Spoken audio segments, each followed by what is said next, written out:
Hey guys, this is Vyom Joshi with Superior North. Welcome back to my channel. Today we will be looking at Mitsui. Mitsui is a Japanese trading company that Warren Buffett's Berkshire Hathaway recently invested in. Today we will be looking at Mitsui's company profile, the key ratios, looking at the discounted free cash flow DCF analysis to figure out the intrinsic value of the company, and finally do an expected rate of return calculation to see if we were to invest in Mitsui at the current stock price, what kind of return can we expect on that investment? So let's dive in and look at Mitsui. Hey guys, I am on Mitsui's indicative report for 2020, and on page 76 of this report, Mitsui goes into detail about its operating segments, and this is a good place for us to know the business segments of the company. Mitsui's first business segment is the iron and steel products, the second is mineral and metal resources, third is energy, fourth is machinery and infrastructure, fifth is chemicals, sixth is lifestyle, seventh is innovation and corporate development. Then there's a lump of others and adjustments to earnings. However, when we look at just the operating segments, we can see that Mitsui has 7 operating segments. Over here, Mitsui gives us an insight on its operating cash flow. We can see that mineral and metal resources, energy, and machinery and infrastructure makes up the lion's share of Mitsui's operating cash flow. When looking at the composition of the gross profit, we can see that the same 3 segments, minerals and metal resources, energy, and machinery and infrastructure, make up the majority of Mitsui's gross profit. And lastly, when we're looking at the assets, we can see that the same 3 segments, minerals and metal resources, energy, and machinery, make up the majority of Mitsui's assets. So this goes to show that Mitsui's 3 largest operating segments are metals and mineral resources, energy, and machinery and infrastructure. Hey guys, now let's look at Mitsui's key ratios. I'm on Morningstar looking at Mitsui and Company under key ratios, looking at the financials. Most of the numbers that we'll see here are going to be in Japanese yen. And when it comes to the time of doing the discounted free cash flow DCF analysis and the expected rate of return calculations, we'll convert the Japanese yen to US dollar and vice versa. The first item on the list is the revenue. The revenue is the top line of the company. That is the amount of money generated from the sales. Over here, we can see that Mitsui's revenue back in 2011 was about $4.6 trillion, and that number has grown to about $6.9 trillion as of 2020. When we look at the operating income, which is the amount of money generated from the company's operating segments, we can see that back in 2011, Mitsui's operating income was $317 billion, and it dropped down to about $254 billion in 2020. So this is a downward trend, and ideally we want to see the operating income increase when the revenue increases. So there are a couple of reasons why the operating income declined. One of the reasons is the cost of goods increased, and the other one is the operating expenses increased. The third item on the list is the net income. The net income is the bottom line of the company. This is the amount of money that's left over after the company pays for all the expenses, the interest, the taxes, and so forth. We can see that back in 2011, Mitsui had about 307 billion yen as its net income, and that number grew to about 392 billion yen as of 2020. So even though we can see that over the past 10 years, Mitsui's revenue increased by $2 trillion, when it comes to net income, it only increased by about 85 billion yen. Next, looking at the dividends, back in 2011, Mitsui paid out about 47 yen as dividend, and that number grew to about 80 yen as of 2020. When we look at the payout ratio, which is a comparison of the company's dividend to its earnings, we can see that the payout ratio has been fairly manageable over the years. There have been a couple of years where the dividend payout ratio spiked up, potentially because of a decline in the earnings or an increased dividend. However, for the year 2020, the payout ratio is about 35%, and such a payout ratio is sustainable into the future. Next is the book value per share. This is in US dollars, and the way Morningstar calculates its book value is it subtracts the total liabilities of a company from its total assets. We can see that back in 2013, Mitsui's book value was about $17 per share, and that number has grown to about $23.5 per share as of 2020. Finally, looking at the free cash flow, the way free cash flow is calculated is by subtracting capital spending from operating cash flow. We can see that back in 2011, Mitsui's free cash flow was about 191 billion yen, and it grew to about 238 billion yen as of 2020. We can see that over the past 10 years, the free cash flows has always stayed positive. I will be using the past 10 years of free cash flows from my expected rate of return calculation, and I will be using the 2020 figure of 238,537,000,000 yen for my DCF, discounted free cash flow analysis. Next, looking at the profitability of the company, the first item on the list is the net margin. The net margin is the comparison of the company's net income to its revenue. So it compares the company's bottom line to its top line. We can see that back in 2011, Mitsui's net margin was about 6.55%, and that number stayed fairly consistent over the years. For the year 2020, Mitsui's net margin is about 5.7%. After that, looking at the return on equity, the return on equity is the ratio of the company's net income to its shareholders' equity. Warren Buffett likes to see the return on equity to be about 8% every year for the past 10 years. We can see that Mitsui's return on equity back in 2011 was about 13%, and it stayed fairly consistent over the years. For the year 2020, it's about 10%. We can see that over the past 10 years, Mitsui only had a couple of years where the return on equity dipped below 8%. After that, looking at the return on invested capital, the return on invested capital gives us an idea of how good the management is at investing the capital and getting a return on that investment. We can see that back in 2011, Mitsui's return on invested capital was about 5.34%, and for the year 2020, it's about 4.86%. The return on invested capital over the years have been a little subpar when compared to its competitors such as Itochu. And finally, looking at the interest coverage is the ratio of the company's interest obligations to its net income. Benjamin Graham, the father of value investing, preferred to only invest in companies that have an interest coverage of 5 times or higher.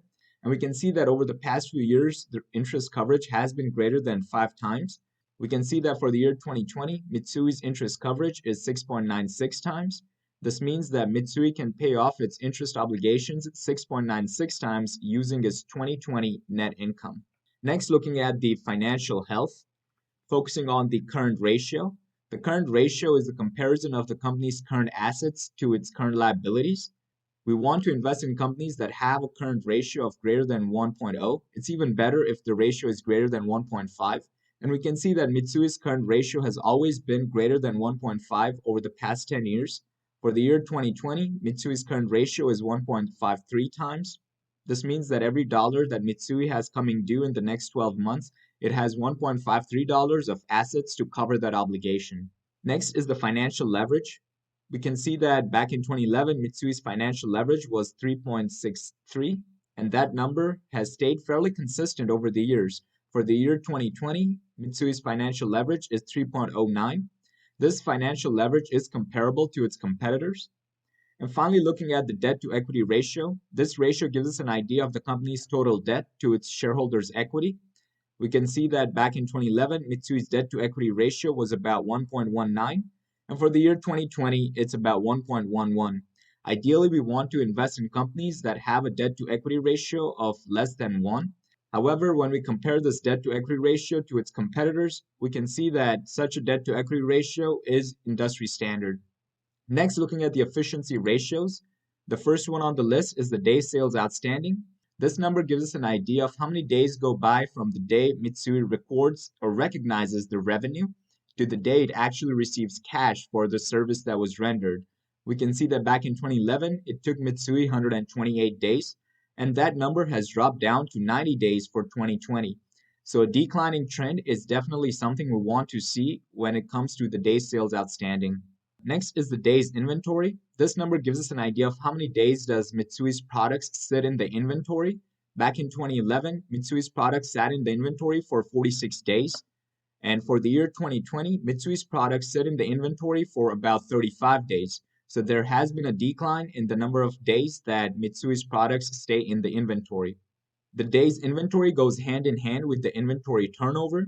The inventory turnover gives us an idea of how many times does Mitsui's inventory go through its system in a calendar year. Back in 2011, Mitsui's turnover was 7.86 times, and for the year 2020, Mitsui's inventory turnover is about 10.41 times. This means that for the year 2020, Mitsui's inventory went through its system 10.41 times. Now let's look at the valuations of the company. Over here, we will be comparing Mitsui to the S&P 500. The S&P 500 is the aggregate of the top 500 companies in the United States. The first valuation metric is the price to earnings ratio. we can see that Mitsui's PE ratio is about 11.6 as compared to the S&P 500, which is 25.3. Mitsui's price to book ratio is 0.8 as compared to S&P 500, which is 3.4. Mitsui's price to sales is 0.5 as compared to S&P 500, which is at 2.4. Mitsui's price to cash flow is at 5.3 as compared to S&P 500, which is at 14.5. And lastly, the dividend yield. Mitsui's dividend yield is 4.4% as compared to S&P 500, which is at 2%. From all these valuation criteria, we can see that Mitsui is clearly undervalued when compared to the S&P 500. Hey guys, now let's look at the discounted free cash flow DCF analysis for Mitsui. Over here, I entered Mitsui's 2020 free cash flow number, which was actually 238,537,000,000 yen. I divided it by 105 because $1 is equal to about 105 Japanese yen. So Mitsui's current year's free cash flow turns out to be about $2,272 million. I'm assuming that Mitsui's free cash flow will grow at 3% every year for the next 10 years. I'm using a discount rate of 10%. I'm using a long-term growth rate of 2%. What this means is I'm assuming that Mitsui's free cash flow will grow at 2% after the 10-year mark into perpetuity. The shares outstanding are 1,707 million shares. And finally, looking at Mitsui's long-term debt, which is actually 4,229,218,000,000 yen, which when we divide it by 105 to get the US dollar value, comes out to about $40,278 million. After taking all of these inputs and assumptions into account, we get Mitsui's intrinsic value to be a negative number. The reason why we're getting a negative intrinsic value number is because our free cash flow is not growing fast enough and accumulating to cover up this long-term debt. So if we just disregard this long-term debt and make it zero, we can see that the intrinsic value of Mitsui comes out to about $17.67 per share, which is about 1,855 yen. If we compare this to the current stock price, which is $17.25, which is about 1,811.25 yen, we can see that the current stock price is right in the ballpark of where the intrinsic value is. So there is not a big discrepancy for us to say that this current stock price is overvalued or undervalued. I would say it is fairly valued when we disregard the long-term debt for the company. Lastly, the way we calculate this intrinsic value is by looking at what the free cash flows would be for the first 10 years. We add those free cash flows up and get the sum to be $16,107 million. Then we add the free cash flows from the 10-year mark into perpetuity up and get that number to be $14,052 million. Then we add the free cash flows for the first 10 years and from the 10-year mark into perpetuity up and get the intrinsic value to be $30,160 million. After that, we subtract the long-term debt from this number, which in this case is $0, and divide by the shares outstanding to get the intrinsic value per share to be about $17.67. Hey guys, now let's look at the expected rate of return calculation for Mitsui. Over here, I pasted the past 10 years of free cash flows. I got these numbers from Morningstar. Just a reminder, all the numbers here are in millions of Japanese yen. This is the yearly free cash flow trend that we get for Mitsui's past 10 years. We can see that Mitsui's free cash flow doubled up in the past couple of years. Next, looking at the future data and predictions, I'm assuming that there's a 25% likelihood that Mitsui's free cash flow will grow at 5%. There's a 50% likelihood that Mitsui's free cash flow will grow at 2%. And there's a 25% likelihood that Mitsui's free cash flow will decline at 3%.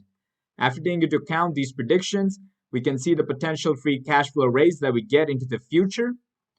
Then taking into account the numbers of shares outstanding, which is 1,707 million shares. At the current stock price of $17.25, which with the conversion factor of $1 equaling to 105 Japanese yen, comes out to about 1,811 Japanese yen as the share price of Mitsui. After taking into account the future data and predictions, the numbers of shares outstanding, and the current stock price, we get the expected rate of return for Mitsui to be about 7.5%. What this means is if we were to purchase a share of Mitsui at the current stock price of $17.25, we can expect to get a return of about 7.5% on that investment. Hey guys, now let's wrap it all up. We saw that Mitsui's revenue has been increasing for the past 10 years. There has been a slight improvement in Mitsui's net income. Mitsui's dividends have been increasing every year, and the payout ratio is sustainable into the future. We saw that Mitsui's return on equity has been greater than 8% for the past few years, and the interest coverage has been greater than 5 times for the past 10 years. The current ratio, financial leverage, and the debt to equity ratio all show that Mitsui is financially secure and comparable to its competitors. We saw that over the past 10 years, Mitsui has gotten more efficient with its inventory and its day sales outstanding. After that, when we compared Mitsui to S&P 500, we saw that on all the valuation metrics, Mitsui was undervalued to the S&P 500. When we performed the discounted free cash flow DCF analysis, we saw that Mitsui's intrinsic value was negative. This was because Mitsui's free cash flow was not growing fast enough and becoming large enough to counter its long-term debt. After we disregarded the long-term debt, we got the intrinsic value of Mitsui to be about $18 per share, which is comparable to the current stock price of about $17.25 per share. So I would neither consider Mitsui to be overvalued or undervalued at the current stock price. Next, we looked at the expected rate of return calculation and saw that if we were to invest in Mitsui at the current stock price of $17.25 per share, we can expect to get a return of about 7.5% on that investment. After looking at the business segments, we can see that Mitsui is a diversified conglomerate, and Warren Buffett's Berkshire Hathaway has already taken a stake in this company. Finally, after looking at the fundamentals of Mitsui, when we compare that to the fundamentals of Itochu and Mitsubishi, which are two of the companies that we have reviewed in the past couple weeks, we can see that both Itochu and Mitsubishi have a greater margin of safety and have better fundamentals than Mitsui does. So if we had to pick between which trading company to invest in, both Itochu and Mitsubishi would be a better bet than Mitsui. Hey guys, that is all I have for you this week. Hopefully you found this video interesting. Please do like, share, comment, and subscribe to my channel. If you have any suggestions or comments as to which stock I should review next, please leave it in the comment section below. I would greatly appreciate it. Thank you.